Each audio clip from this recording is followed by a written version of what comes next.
Donc, avant la journée de demain, il faut que nous soyons clairs.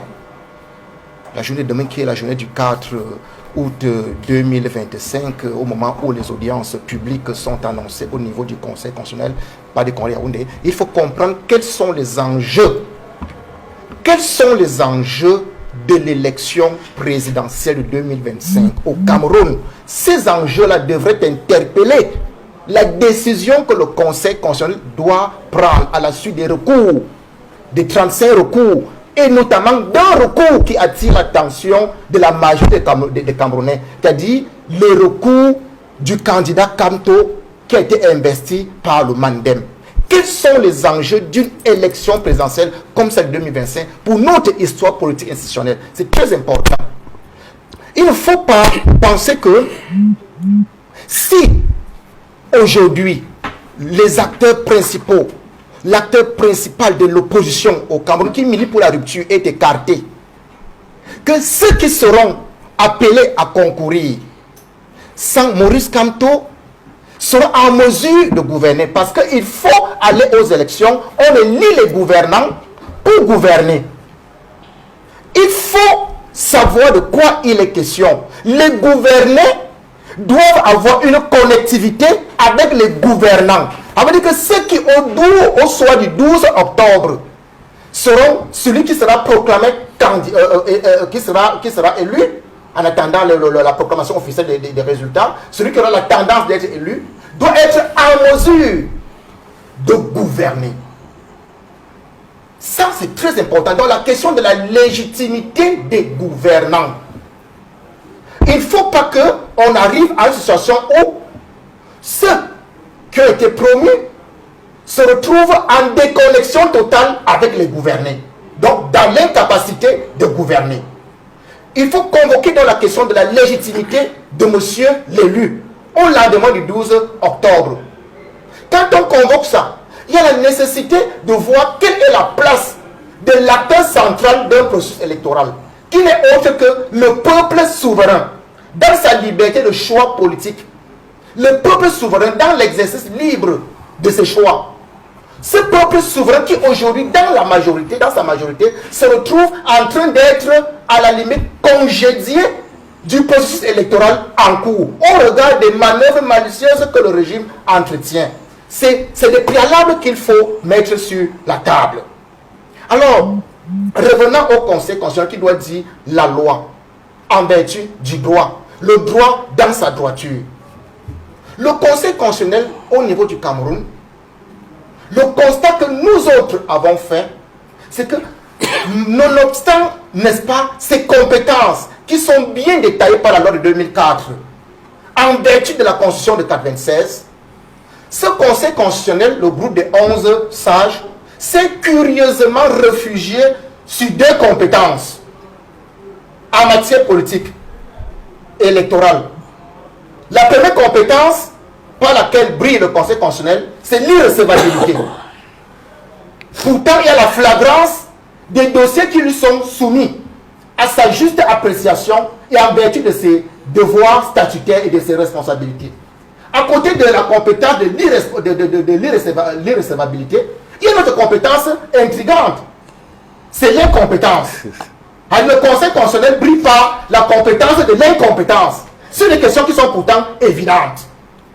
Quand on passe, prenons par exemple l'article 40 de la loi de 2004, le Conseil constitutionnel est garant de la régularité. Il veille sur la régularité des élections présidentielles, entre autres, et en proclame le résultat. Or, la régularité et la sincérité des élections présidentielles commencent par le processus préélectoral. Par exemple, les inscriptions sur liste électorale. Par exemple, la publication du fichier électoral national, article 80. Là, tous les recours ont été introduits par le phénomène Kamto. Le phénomène Kamto, aujourd'hui candidat aux élections. Mais, quelle a été la réponse du Conseil constitutionnel? On a assisté il y a une semaine à la dernière réponse. Le Conseil se déclare incompétent. À un moment donné, en janvier, ils ont dit, c'est tôt, il faut attendre que le corps électoral soit convoqué pour qu'il soit compétent. Le corps électoral a été convoqué, il y a un recours et une audience qui a eu lieu, je dis il y a une semaine, le Conseil constitutionnel a encore déclaré incompétent sur la question dont il est compétent et l'unique compétent.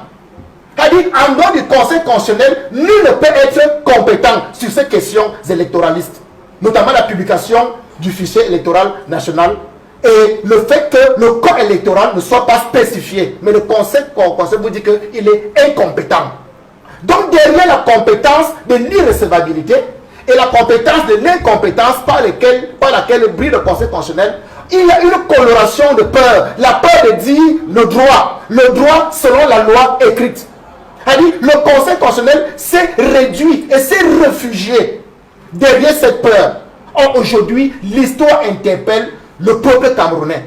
Le Conseil constitutionnel reste le dernier recours aujourd'hui, à partir de demain, lundi 4 août 2025, de sauver le Cameroun ou de le jeter dans l'irréparable. Parce qu'il faut comprendre, l'irréparable, il faut comprendre ça. Parce qu'aujourd'hui, la majorité des Camerounais militent pour la rupture de l'ordre de 82. Et les manœuvres qui sont entreprises par cet ordre de 82, pendant les 7 dernières années, n'ont eu pour agenda à l'actif que l'élimination d'un candidat qui gêne, d'un acteur politique qui gêne, le professeur Maurice Kamto. Regardez bien les actions partant de 2018 jusqu'à ce jour, 3 août 2025. Le régime a fait du septennat, le septennat de tuer politiquement Maurice Kamto. On a vu des arrestations en 2019 et 2020. On a vu le report des élections municipales en 2025. On a vu la séquestration, la double séquestration du professeur Maurice Kamto, 70 jours dans son domicile.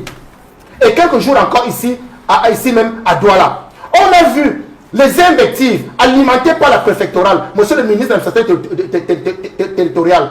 On a constaté encore l'incapacité, le refus systémique du déploiement du MRC, qui, depuis 2 ans aujourd'hui, veut installer le régional du Sud. On interdit les meetings. Le régional de Seine-Nord, on interdit. On a vu toutes ces manœuvres-là, tout un septennat qui a été outillé, pensé pour tuer politiquement Maurice Kamto. Jusqu'aux dernières manœuvres. Les manœuvres qui sont parties du lundi, le dernier jour de dépôt de candidature, avec la résurrection d'un certain Yebga, qui est venu jouer les troubles. Aujourd'hui, on se retrouve au recours parce qu'on est allé ressusciter un certain Yebga qui, selon le Manidem, n'est plus militant de cette partie depuis au moins 2017. Vous comprenez que toute la manœuvre a été pour tuer politiquement le candidat Maurice Kamto, qui devient un acteur essentiel. Mais je me pose la question aujourd'hui, lorsque le Conseil constitutionnel va dire son droit demain ou après-demain, comment est-ce qu'on peut gouverner le Cameroun sans que Maurice Kamto ne soit allé aux élections? C'est ça la question. On va le gouverner comment? On ne peut pas gouverner le Cameroun avec les voitures militarisées dans les carrefours. Ils ne pourront pas nous gouverner pendant 7 ans du jour au lendemain avec les voitures militarisées dans les carrefours. Non, on ne pourra pas. On ne pourra pas, parce que ce n'est que la seule option. Si quand on ne va pas aux élections, ça veut dire qu'on va militariser le Cameroun. Et on ne voudrait pas arriver à cette situation. Mais oui, mais ça sonne comme une menace. Vous semblez menacer les institutions. Vous semblez indiquer que si... Je vais être sûr que c'est ce que vous dites, hein, parce qu'il faut que ça soit clair. Oui, est-ce que vous êtes en train de dire que si la candidature Maurice Kamto n'est pas acceptée, le Cameroun va être ingouvernable? C'est un mécanisme. C'est un mécanisme. Mais là, vous menacez les institutions. Il n'est pas question de menace. Il est question de ces institutions de faire respecter la loi. Oui, mais la loi, c'est déjà que il y a un juge électoral suprême, que le Conseil constitutionnel... Donc on attend la décision. Mais voilà, pourquoi ne pas attendre? Pourquoi ne pas attendre donc que le Conseil constitutionnel rende cette décision-là pour effectivement prendre acte et puis je ne sais pas quoi. Alors vous écoutez le sentiment que vous êtes intimidé. Il n'y a pas d'intimidation, il y a plutôt la lecture d'une conséquence évidente. Il dit que c'est l'évidence de la conséquence. C'est-à-dire, si demain, 4 ou le 5, le Conseil constitutionnel venait à invalider la candidature Maurice Kamto, le Cameroun serait difficilement gouvernable. Pourquoi? Parce qu'il faut gouverner avec les gouvernés. Or, les gouvernés ne se retrouvent pas dans ceux qui vont partir aux élections, dans leur majorité. On ne gouverne pas par son bon vouloir. Il faut qu'il y ait la connexion entre celui qui est élu et la majorité de ceux qu'il est appelé à gouverner, ce n'est pas une invective, c'est une conséquence directe. C'est un mécanisme que personne ne pourra stopper. Il faut comprendre ça, disons les choses vraies. Personne ne pourra stopper les Camerounais à réclamer M. Kamto, la validation de la candidature de M. Kamto. Mieux aller battre Kamto dans les urnes et que de le battre par le vice institutionnel qui est mis en branle depuis 2018. Allez le battre dans les urnes. Que sa candidature, par les moyens de droit et de loi, soit validée, qu'on aille courir dans les urnes. C'est 1000 fois mieux. Alors, Émile Messi, est-ce que le Conseil constitutionnel joue sa crédibilité? Que dans les requêtes intéressent l'opinion publique, mais il y a surtout le cas de Maurice Kamto qui a été investi par le Manidem. Alors, est-ce que vous comprenez, je dis ça comment, il y a une sorte de... Un certain nombre de personnes estiment qu'il y a comme une sorte de levée de bouclier contre la candidature du professeur Maurice Kamto, investi par le Manidem. Est-ce que vous comprenez tout ce qu'il y a comme mouvement tout autour, l'agitation qu'il y a tout autour, et qui pour certains prennent la lutte d'un complot contre le candidat du Manidem, Maurice Kamto? Alors, Duval, pour comprendre le jeu, c'est-à-dire le système d'interaction entre les différents acteurs, le système d'échange ou des relations entre les différents acteurs du champ politique, dans cette situation, il faut considérer l'enjeu. L'enjeu veut dire ce qui est en jeu. Qu'est-ce qui est en jeu dans l'affaire Kamto? C'est la reproduction du système en place. On peut appeler ça l'éternisation du régime Paul Biya au pouvoir. Alors, l'acteur central de ce régime est dans un état de faiblesse normal pour un homme de 92 ans. Maintenant, qu'est-ce qu'il faut faire pour gérer la succession? Donc, l'enjeu, c'est la guerre de succession. Une lutte que les acolytes et les proches du président, partisans de l'ordre de 82, ne veulent pas engager avec les acteurs externes, les outsiders. Il faut donc neutraliser les outsiders. Ça veut dire ceux qui ne font pas partie du système afin de gérer à huis clos la succession à la tête de l'État après le départ de Paul Biya. Et Maurice Kamto, le MRC, incarne aujourd'hui le leadership du changement voulu par les outsiders, donc le peuple du changement. Qu'est-ce qu'il faut donc faire pour ne pas avoir ce peuple du changement à l'heure où ils vont engager la succession gré à gré à la tête de l'État, dans le remplacement de Paul Biya par un élément du système? Il faut à tout prix neutraliser celui qui incarne aujourd'hui de manière un peu plus déterminée la voix du peuple. Souvenez-vous, l'élimination du professeur Maurice Kamto ou sa disqualification à l'élection d'octobre a été convoquée des années 4 ans ou 5 ans avant. Vous savez, après les sueurs froides de 2018, avec l'opération non au hold-up électoral, il était question de détruire le MRC parce que c'était la première fois que le régime faisait face à ce type de résistance dans la rue après la résistance des années 90. On a pensé la dissolution du MRC. L'acte a été rédigé, mais n'a pas été signé. On a pensé la décapitation du MRC, l'implosion aussi du MRC, à travers certains acteurs militants qui ont été achetés pour faire imploser le MRC. On a décapité, on a mis des éléments stratégiques tels que le porte-parole, Bébou Nissak en prison, Alain Fogué en prison. Maintenant, ils se sont rendus compte que le MRC tient, le professeur Maurice Kamto tient, pas en tant qu'individu, mais l'incarnation de la voie du changement.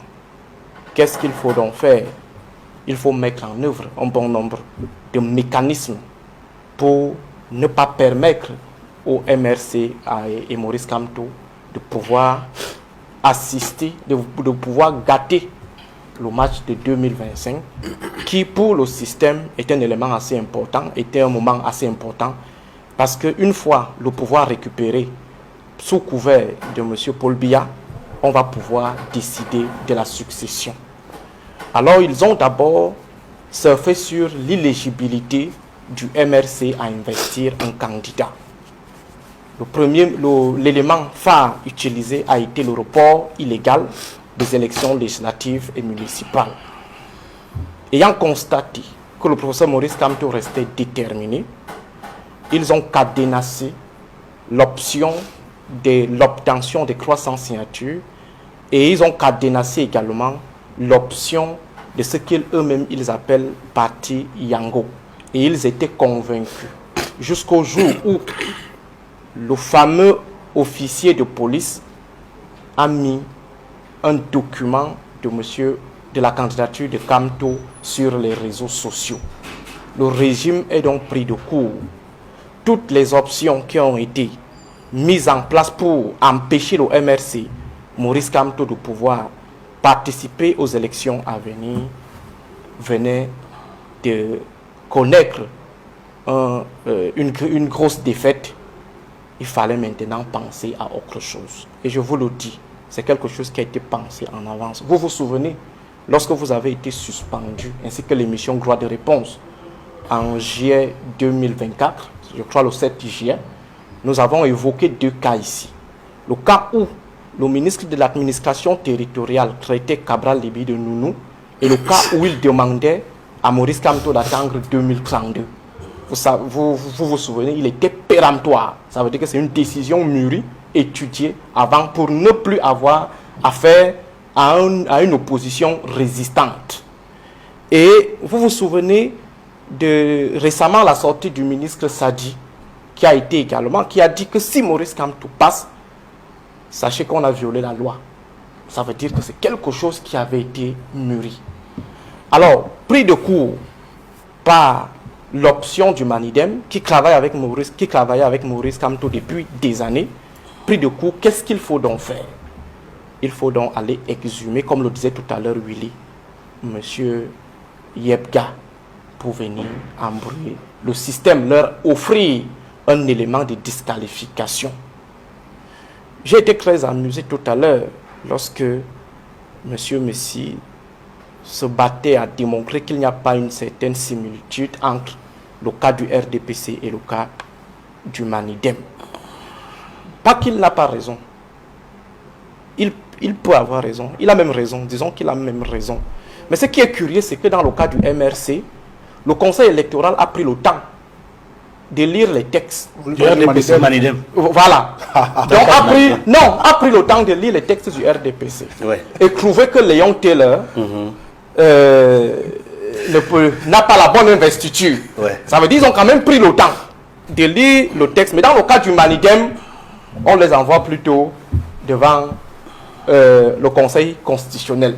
Parce que je suis convaincu que si Elekam avait accordé la même attention qu'il a accordé au RDPC, il aurait tout simplement validé la candidature de Maurice Kamto. Parce que ça coule de source. Je vais vous prendre un cas similaire au cas du Manidem. Le PCRN.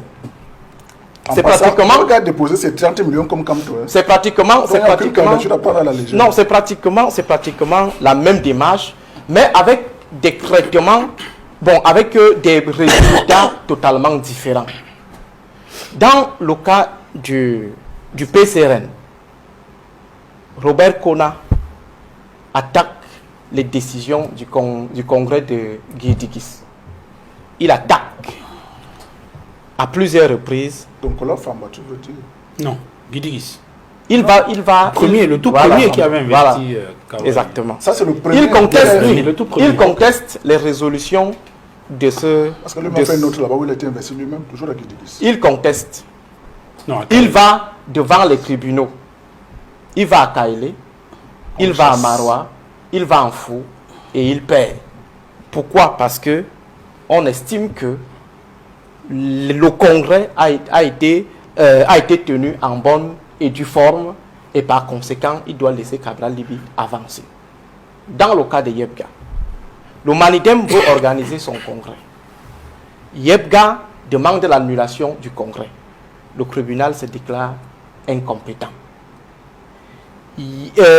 Par la suite, le congrès se tient, les résolutions sont produites, le ministre de l'administration territoriale valide les résolutions de ce congrès.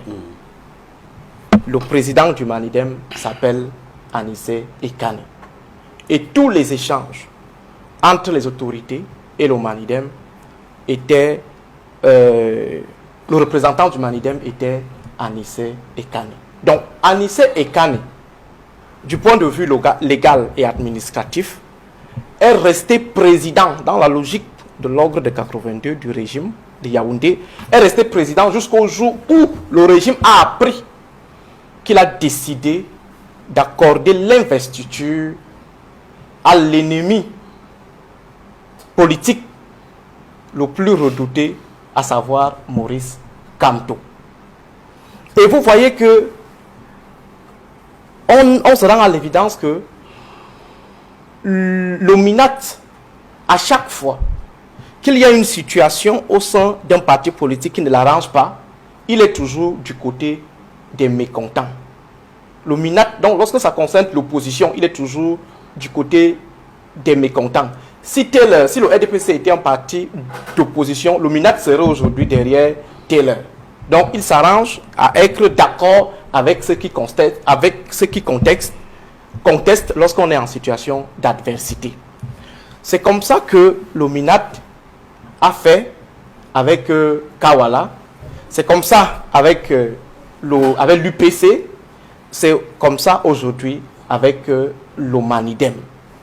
Et il y a ceux qui vous disent aujourd'hui que si le MRC avait eu des élus en 2020, il ne serait pas dans les problèmes aujourd'hui. Moi, je dis c'est faux. C'est faux. Pourquoi? Parce que si le MRC avait eu ses élus et présenté un candidat, je suis convaincu que le MINAT allait s'aligner derrière des prétendus contestataires au sein du MRC, et Maurice Kamto allait se lever un beau matin en visitant le site du MINAT et constater qu'il n'est plus président du mouvement pour la renaissance du Cameroun. Mamadou Mota allait se lever un beau matin et constater qu'il n'est plus le vice-président, le premier vice-président du mouvement pour la renaissance du Cameroun. Donc il y a un problème de fond. Comme je l'ai exposé tout à l'heure, c'est celui d'écarter toute opposition sérieuse de l'élection de 2025, qui est un moment important pour assurer, dans un premier temps, la réélection frauduleuse de Paul Biya, et après maintenant, voir comment les héritiers vont gérer la succession. Ce qui est désolant, M. Duval Fangwa, aujourd'hui, c'est l'impression que nous défendons, nous autres de la société civile, nous défendons Maurice Kamto. Non. Nous défendons la justice, nous défendons la démocratie. Pourquoi? Parce qu'il est incompréhensible que dans une situation de jeu démocratique, on voit des acteurs descendre aussi bas parce qu'ils veulent régler les comptes à un homme, à une opposition. Ce qui se passe actuellement au Cameroun, je vous assure, je crois que les politologues, les jeunes politologues devraient dès à présent commencer à travailler sur le cas particulier du Cameroun. C'est pire que de la sorcellerie. Certains vont te dire c'est le jeu politique. Ce n'est pas ça la politique. Ils vont vous dire c'est de la stratégie. La stratégie commande l'intelligence. On fait la stratégie avec l'intelligence. Or, dans le cas précis, les adversaires du changement, les ennemis du changement, n'utilisent pas l'intelligence pour mettre en difficulté ou pour neutraliser leur vis-à-vis. Ils utilisent la police, la force policière ils utilisent la gendarmerie, ils utilisent la justice, ils utilisent l'armée pour neutraliser. C'est de ça qu'il s'agit. Et comme ils sont en position de pouvoir, ils peuvent donc manœuvrer à l'intérieur pour influencer les institutions qui devraient normalement être neutres. Et c'est très désolant. Et comme Willy a dit tout à l'heure, et pour nous autres crisologues, ceux qui ont étudié la sociologie des crises, moi je ne serais pas surpris. Je ne serais pas du tout surpris qu'il y ait des réactions de révolte à partir de demain ou quand on invalide la candidature de Camteau. Ce n'est pas un souhait. Je vous dis, tous les éléments conflictogènes ou chrysogènes sont rassemblés pour qu'il y ait une situation difficile, chaotique, même si on ne la souhaite pas. Je parle en tant que chrysologue. Et c'est comme ça qu'on avait alerté le gouvernement concernant le cas de Boko Haram. J'avais fait un article en 2013 pour le compte de Monde Blog de RFI en disant que c'est bien parti pour durer. Même chose en 2016 avec la manifestation des avocats et des enseignants. On a dit l'affaire risque de déboucher sur autre chose dans la zone anglophone. Aujourd'hui, si on s'en tient seulement au chiffre de 2020 de International Crisis Group, nous sommes à plus de 6 000 morts. Boko Haram, plus de 8 000 morts. Alors, on n'évolue pas, on ne dirige pas un pays en fonction des caprices personnels ou des intérêts individuels. Aristide Monod, dessinez pas le diable au mur, s'il vous plaît. Non, nous ne le souhaitons pas. Mais je voudrais, avant de continuer à donner la parole à Edmond Kamgia, indiquer que je recuse les termes que vous avez utilisés. Je crois que lui a parlé de résurrection. Il a dit qu'on a ressuscité Yebga. Moi, je crois que c'est un peu fort. Vous avez parlé de... Aristide Monod a parlé d'exhumer. Je crois que ce sont des termes que moi je recuse. Non, moi je recuse ces termes-là qui peuvent être assimilés à des propos insinuants. J'aurais souhaité par exemple qu'on dise que voilà, on l'a remis en selle. Voilà, on a donc remis, j'achète votre... D'accord, on l'a remis en selle. Non, on l'a remis en selle. On l'a remis en selle, c'est mieux. Voilà, on avance. Alors, Edmond Kamgia, est-ce que... Pendant qu'il parle du MINAT, ça me rappelle un post de Christophe Bobiokono, confrère, avec un journal, Kalara, qui est spécialisé dans les questions judiciaires pour dire le sérieux, n'est-ce pas, non seulement de ce journaliste, mais également de son canard. Il a fait un post dans lequel il l'indexe quand même le ministre de l'administration territoriale sur un certain nombre de manœuvres. Je reprends ce post avec vous pour avoir votre avis. Après avoir laissé